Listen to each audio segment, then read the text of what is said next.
जैसा मनुष्य सोचता है। James Allen. अध्याय 2। विभिन्न परिस्थितियों का विचारों पर प्रभाव। मनुष्य के मन को एक बगीचे के तौर पर देखा जा सकता है, जिसे एक माली या तो बुद्धिमानी से विभिन्न पोषण पदार्थ देकर हरा भरा रखता है या लापरवाह होकर उसे उजाड़ सकता है। माली चाहे तो इस बगीचे को पुष्पित पल्लवित करने के लिए जोते अथवा उसकी उपेक्षा करे। जिसे भी अपनाया जाएगा वह अवश्य ही परिणाम देगा। बगीचे में उपयोगी बीजों का रोपण ना होने पर वहाँ बेकार की खरपतवार उगेगी और इसे नहीं हटाया गया तो वैसे ही खरपतवार अधिक मात्रा में उगकर उस पूरे बगीचे पर कब्जा कर लेगी।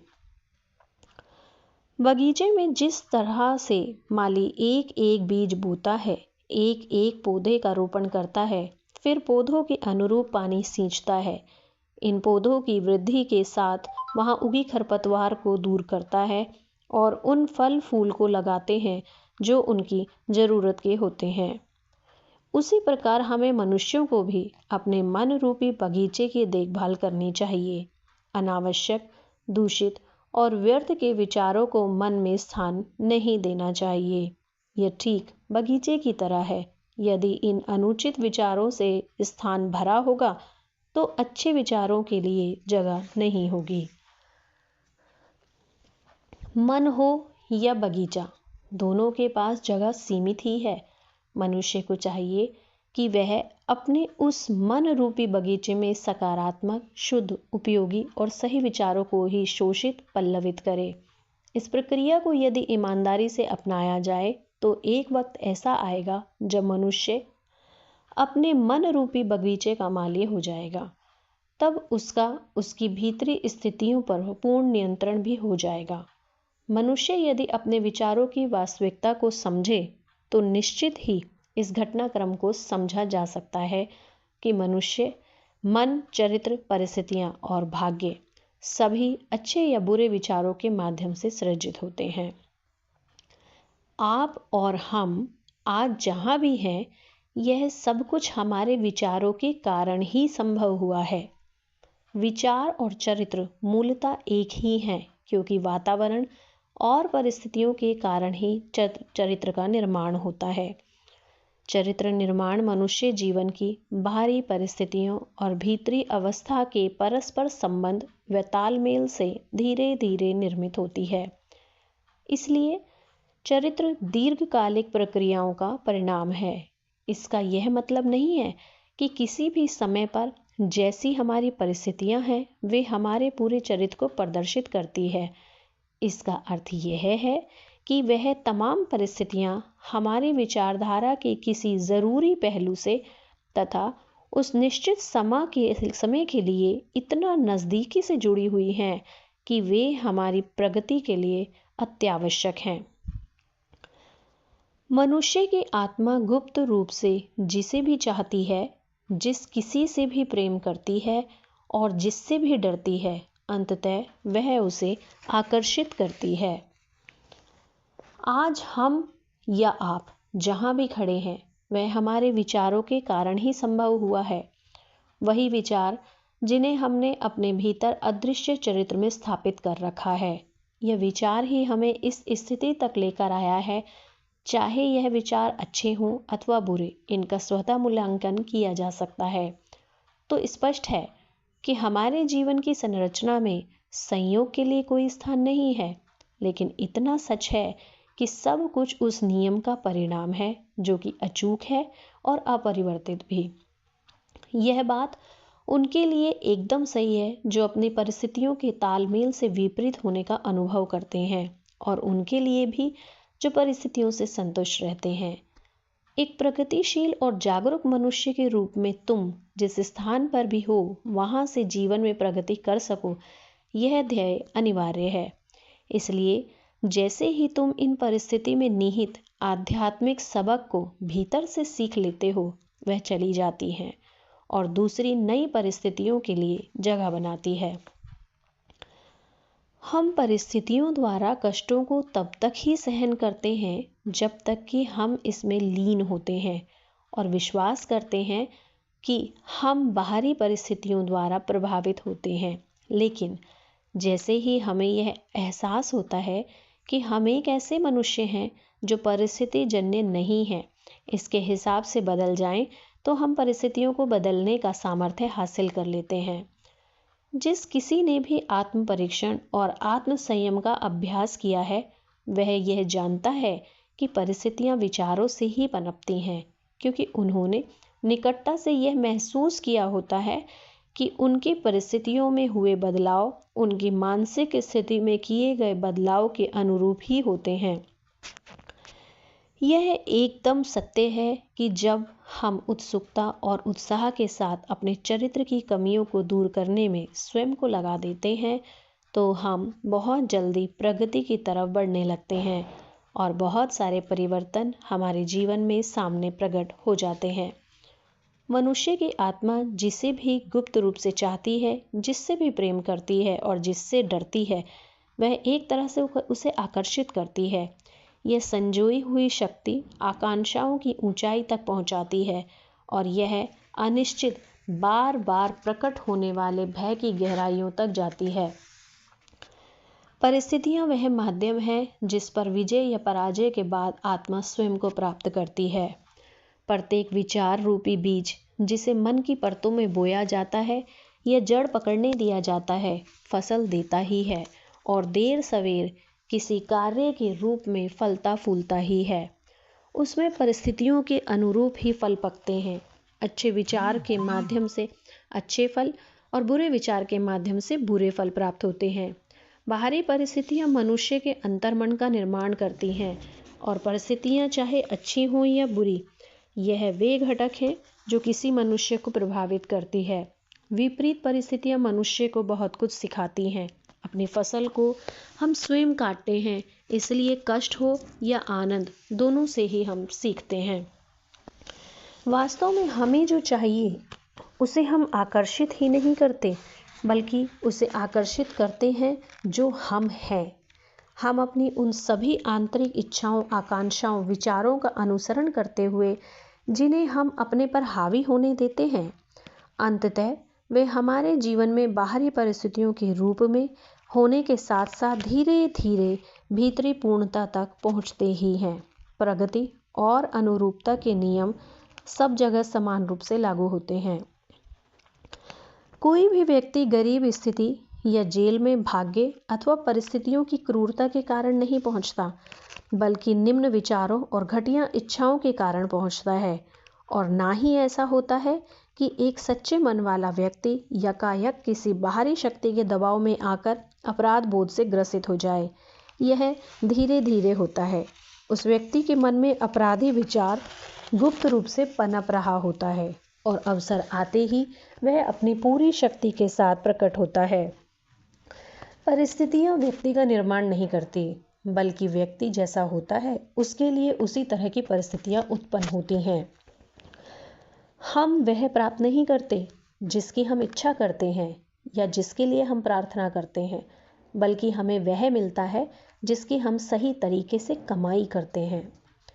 केवल हमारे बुरे विचारों के अतिरिक्त कभी भी ऐसी परिस्थितियां हो ही नहीं सकती जो हमें बुराइयों या उसके साथ ही कष्ट की ओर हमें नीचे की तरफ लेकर जा सकें।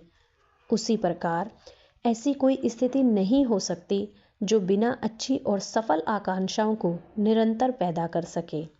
हमें पुण्य और सफलता तथा उससे जुड़े सच्चे आनंद की ओर ऊपर उठना है। इसलिए हम अपने विचारों के स्वामी और मुखिया होने के नाते स्वयं को बनाते हैं, अपनी परिस्थितियों को आकार देते हैं और उसके रचयिता भी हैं। जन्म के समय एक आत्मा अपने पूर्ण स्वरूप में आती है और उसकी धरती की यात्रा शुरू हो जाती है। वह अपने प्रत्येक कदम से उन स्थितियों के मिश्रण को आकर्षित करती है जो स्वयं प्रकट होती है, जो उसकी पवित्रता और अपवित्रता को, दुर्बलता और सामर्थ्य को प्रतिबिंबित करती है। हमें यह जानना चाहिए कि हम जिस किसी भी स्थिति परिस्थिति में हैं, उसे हम आकर्षित ही नहीं करते, बल्कि उसके निर्माता भी हम हैं। हमारी महत्वाकांक्षाएं, जुनून और पसंद हर कदम पर निष्फल होती है, परंतु हमारे आंतरिक विचार और इच्छाएं स्वयं के भोजन, चाहे अच्छा हो या बुरा, द्वारा शोषित होते हैं। वह दिव्यता जो अंत में हमें आकार देती है, हमारे अंतर्मन में है। वह हमारी आत्मा है। अतः हम स्वयं द्वारा ही एक प्रकार से कैदी बना लिए जाते हैं। हमारे खुद के विचार और कर्म ही हमारे भाग्य के जेलर हैं। यदि यह निम्न स्तर के और तुच्छ हैं तो निश्चित ही हम कैदी बनाते हैं, लेकिन यही मुक्ति के दूत भी हैं। यदि विचार और कर्म अच्छे हैं तो मुक्ति प्रदान करते हैं। इस बात को भी जान लें कि हमें वह कभी नहीं मिलता जिसकी हम इच्छा करते हैं या जिसके लिए हम प्रार्थना करते हैं। हमें वही मिलता है जिसके कि हम सही तरीके से कमाते हैं।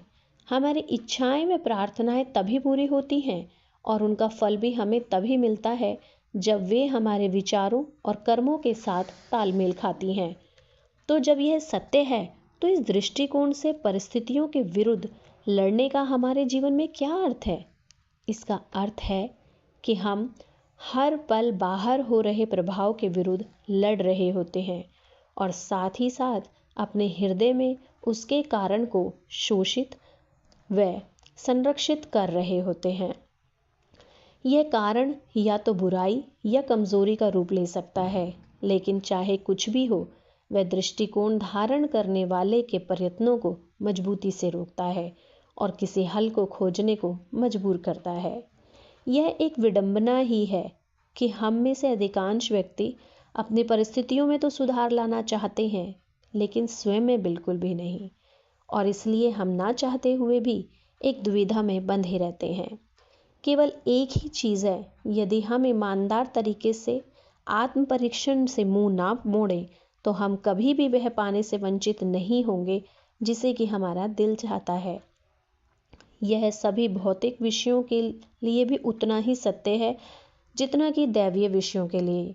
यदि हम केवल धन प्राप्त करना चाहते हैं तो अपने लक्ष्य को प्राप्त करने से पहले हमें अनेक महान व्यक्तिगत त्याग करने को तैयार रहना चाहिए, और वे मनुष्य जो सशक्त और शांत जीवन चाहते हैं उन्हें तो और भी अधिक त्याग करना होगा। जैसा कि कुछ लोग हैं जो अत्यंत गरीब हैं, वे बहुत बेचैन और परेशान रहते हैं कि उनके आसपास का माहौल और घरेलू सुख सुविधाएं सुधरनी चाहिए। फिर भी वे अपने काम से मुंह चुराते हैं और यह मानते हैं कि अपने मालिकों को धोखा देकर वे सही कर रहे हैं, क्योंकि उन्हें बहुत कम वेतन मिलता है।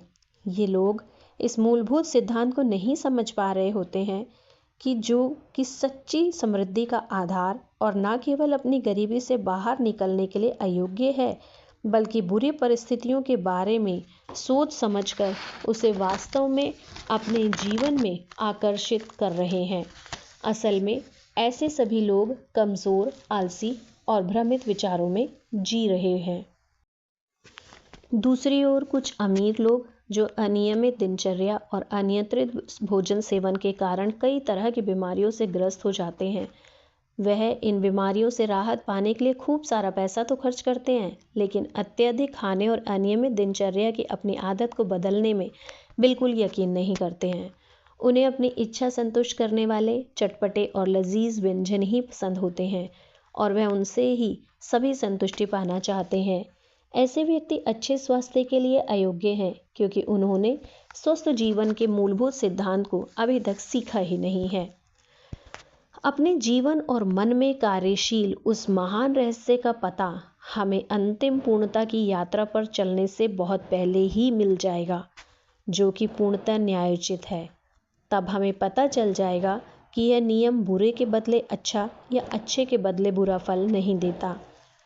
कई मालिक ऐसे होते हैं जो अधिक आर्थिक व व्यक्तिगत लाभ के लिए गलत रास्ते को अपना लेते हैं, साथ ही अपने हितों के लिए अपने ही अधीनस्थ काम कर रहे कर्मचारियों को वेतन भी कम देते हैं। ऐसे मालिक समृद्धि के बिल्कुल योग्य नहीं हैं, और जब उनका दिवाला निकल जाता है तब वे परिस्थितियों को दोष देते हैं और यह नहीं जानते कि इसके लिए वे स्वयं जिम्मेदार हैं। अपने इस इबारत का उन्होंने खुद निर्माण किया है।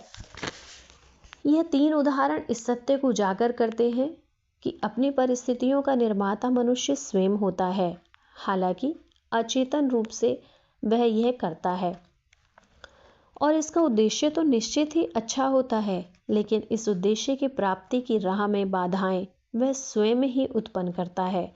वह ऐसे विचारों और इच्छाओं को प्रोत्साहित करता है जो उसके तात्कालिक उद्देश्य से मेल नहीं खाती, इसलिए वह उस उद्देश्य को प्राप्त भी नहीं कर सकता।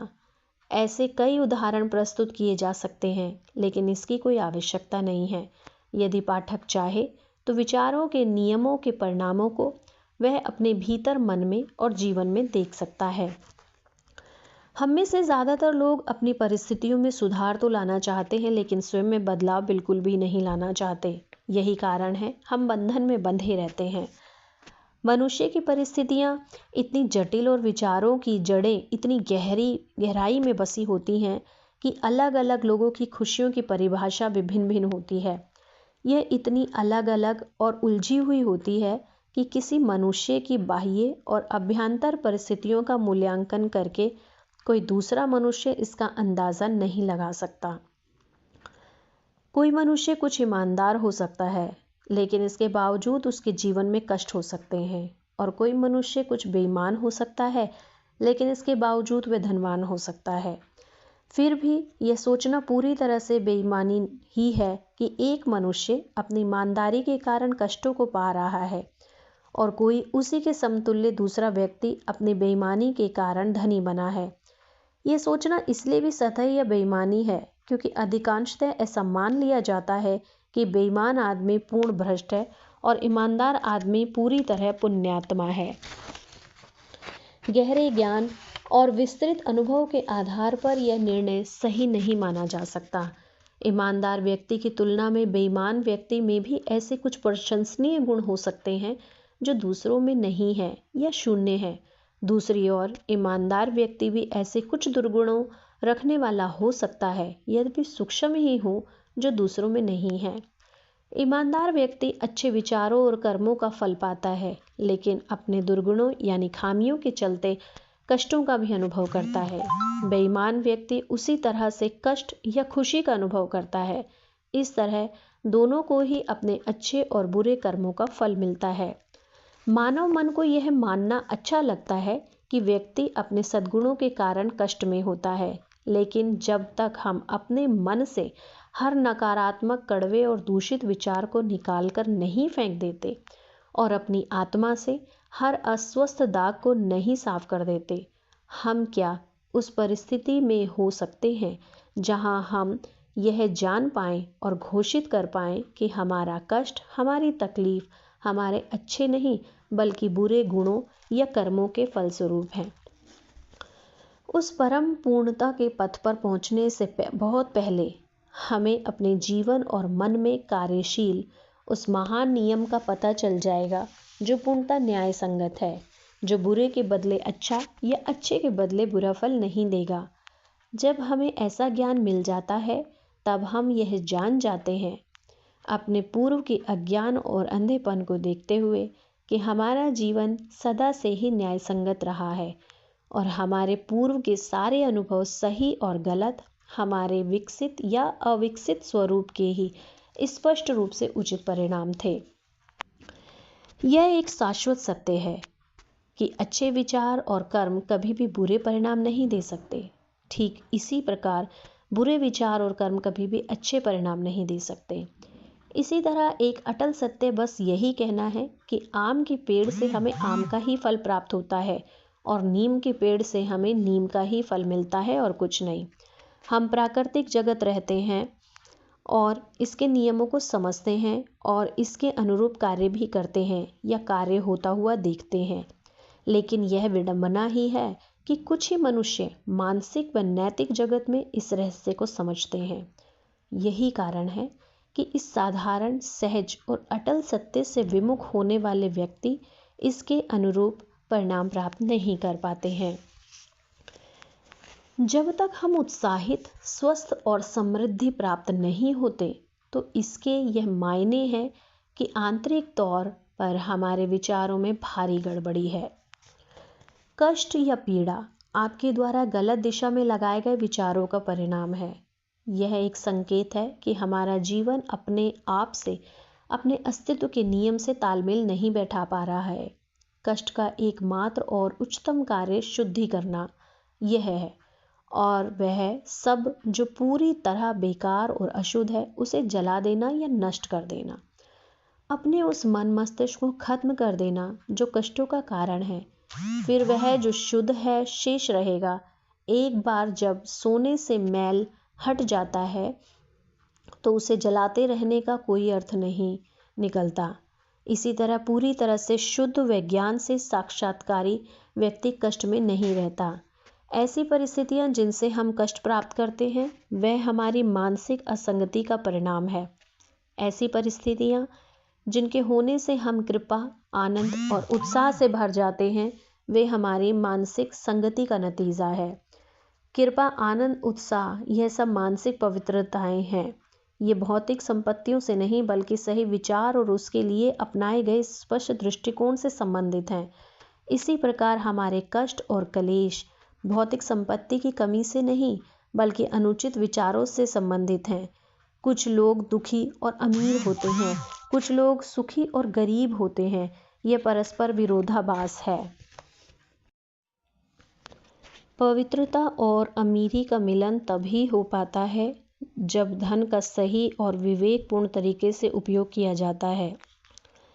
वहीं निर्धन या गरीब अधिक कष्टों को तभी प्राप्त करते हैं जब वे मन को यह दिलासा देने में कामयाब हो जाते हैं कि उन पर बेवजह ही बोझ लाद दिया गया है। गरीबी और अति भोग पीड़ा के दो चरम पहलू हैं। ये दोनों ही अस्वाभाविक हैं और दोनों ही मनुष्य की मानसिक असंतुलन का नतीजा है। जब तक हम खुश, स्वस्थ और समृद्ध नहीं होते तो यह इस बात का सूचक है कि हमारे आंतरिक विचारों में गड़बड़ी है। खुशी, स्वास्थ्य और समृद्धि का संबंध हमारी भीतरी और बाहरी परिस्थितियों से है। यह उत्साह इन परिस्थितियों के तालमेल का अंतिम कारण है। जब हम शिकायत और निंदा करना बंद करते हुए उस छिपे हुए अदृश्य गूढ़ रहस्य या नियम को जो हमारे जीवन को संचालित करता है की खोज में जुट जाते हैं, तब हम खुश, स्वस्थ और समृद्ध होना शुरू हो जाते हैं।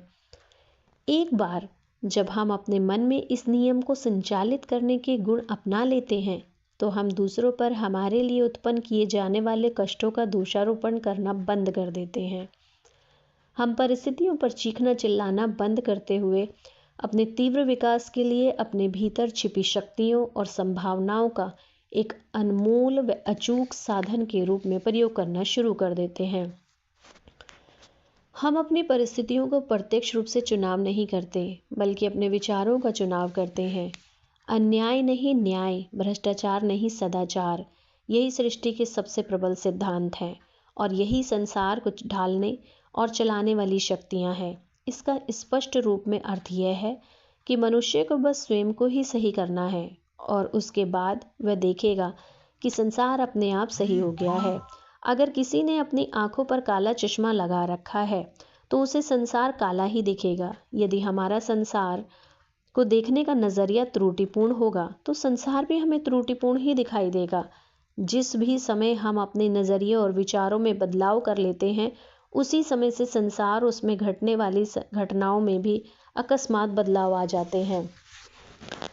संसार के हर एक व्यक्ति में इस सत्य के प्रमाण मौजूद हैं। इसे नियमित आत्म परीक्षण और आत्मविश्लेषण के सरल मूल्यांकन द्वारा जाना व समझा जा सकता है। यदि हम इस मूलभूत तौर पर किए गए अपने विचारों के बदलाव को देखें तो हम अपने भौतिक जीवन की विभिन्न परिस्थितियों में आए अचानक बदलाव को देखकर दंग रह जाएंगे। इस रूपांतरण के बाद हमें ऐसा लग सकता है कि हम अपने इन नायाब विचारों को गुप्त रख सकते हैं, लेकिन ऐसा नहीं है, बल्कि यह सौभाग्य से जल्द ही हमारी आदत में बदल जाते हैं और यही आदत परिस्थितियों का रूप धारण कर लेती है। अच्छे विचार और कार्य कभी भी नकारात्मकता परिणाम नहीं दे सकते। यह वही नकारात्मक विचार और कार्यों से कभी भी आप अच्छे परिणामों की अपेक्षा नहीं कर सकते। निकृष्ट विचार, आक्रोश और नशे का सेवन करना धीरे धीरे आदत बनते हैं और यही आदत परिणाम स्वरूप व्यक्ति के कष्ट, पीड़ा और गरीब का रूप ले लेती है। व्यक्ति के यह विनाशकारी विचार स्वयं को उलझाने वाली थकाऊ आदतें बन जाती हैं और जो हमारा लक्ष्य से ध्यान भंग करने वाली और विपरीत परिस्थितियों को आकार देने वाली होती हैं। डर, संशय और अनिर्णायक विचार कमज़ोर और बेमेल आदतों का रूप लेते हैं, जो असफलता, गरीबी और दूसरों पर बोझ बनने की परिस्थितियों के रूप में आकार लेती है। आलसी विचार बेईमानी और गंदगी का रूप लेते हैं, जो दरिद्रता और पतन का आकार लेते हैं। घृणित और दंडनीय विचार हिंसा और आरोप लगाने की आदत का रूप लेते हैं, जो चोट लगने व दंड मिलने वाली परिस्थितियों का आकार लेते हैं। हर तरह के स्वार्थी विचार केवल स्वार्थीपन को ही जन्म देते हैं, जो उन परिस्थितियों का निर्माण कर सकते हैं जो व्यक्ति के लिए दुखदायी हैं। जैसे ही हम अपने स्वार्थी व विनाशकारी विचारों का त्याग करते हैं, वैसे ही यह पूरी कायनात हमारे प्रति मृदु भाव को समेटते हुए हमारी ओर बढ़ने लगती है और हमारी मदद करने को तैयार हो जाती है। यदि हम इसके ही दूसरे पक्ष को हम देखें तो अच्छे विचार कृपा और अच्छाई उत्साह का रूप धारण ले लेती है, जो प्रिय और सुखद परिस्थितियों को आकार देती है। रचनात्मक विचार आत्मसंयम और संतुलित मन का रूप लेते हैं, जो शांति और विश्रांति की परिस्थितियों का आकार लेते हैं। साहस आत्मनिर्भरता के विचार सशक्त और फलदायी आदतों का रूप लेते हैं, जो सफलता, प्रचुरता और मुक्ति की परिस्थितियों को आकार देते हैं। ऊर्जापूर्ण विचार अच्छी व आगे बढ़ने वाली आदतों को जन्म देते हैं। मृदुल व समाशील विचार मृदुलता की आदत का रूप लेते हैं, जो सुरक्षित व स्वस्थ परिस्थितियों को आकार देते हैं। प्रेमपूर्ण और निस्वार्थ विचार दूसरों के लिए स्वयं को भूल जाने की आदत का रूप लेते हैं, जो निश्चित और स्थायी प्रचुरता व सच्ची समृद्धि की परिस्थितियों को आकार देते हैं। लंबे समय तक एक ही तरीके की विचारधारा, चाहे वह अच्छी हो या बुरी, चरित्रता और परिस्थितियों पर अपना प्रभाव जरूर छोड़ती हैं। यकीनन हम अपनी परिस्थितियों को प्रत्यक्ष रूप से चुनाव नहीं कर सकते, लेकिन अपने विचारों का चुनाव कर सकते हैं, और यह एक छोटा सा बदलाव अप्रत्यक्ष रूप से निश्चित ही हमारे द्वारा सोची गई परिस्थितियों को आकार दे सकता है। जो मनुष्य अपने विचारों को अपने उद्देश्यों के साथ जोड़ते हैं, वह अपनी मानसिक शक्ति के जागरूक और बुद्धिमान शासक बन जाते हैं। प्रकृति हमारे साथ और हमारे माध्यम से ही काम करती है, जिससे कि हम उन विचारों का आनंद उठा सकें जिन्हें हम अपने भीतर शोषित करते हैं। प्रकृति द्वारा ऐसे अवसर निरंतर प्रस्तुत किए जाते हैं, बुरे या विनाशकारी विचारों को सतह पर ले जाते हैं। जैसे ही हम अपने घृणित व विनाशकारी विचारों को त्यागते हैं, पूरा संसार हमारे प्रति मृदुल हो जाता है और हमारी मदद करने को तैयार हो जाता है। जैसे ही हम अपने कमज़ोर और दूषित विचारों को दूर करते हैं, हर तरफ ऐसे अवसर आने लगते हैं जिससे कि हमारे सशक्त संकल्प को मदद मिले। जैसे ही हम अच्छे विचारों को बढ़ावा देते हैं, तो कोई भी दुर्भाग्य हमें शर्म और कष्ट से घेरता नहीं है। संसार हमारे भीतर निर्मित हुए इस बहुरूप को दिखाने वाला टेलीस्कोप है और हर क्षण वह विभिन्न रंगों को प्रस्तुत करता है, जो कि हमारे निरंतर उभरते विचारों के अद्भुत चित्र हैं।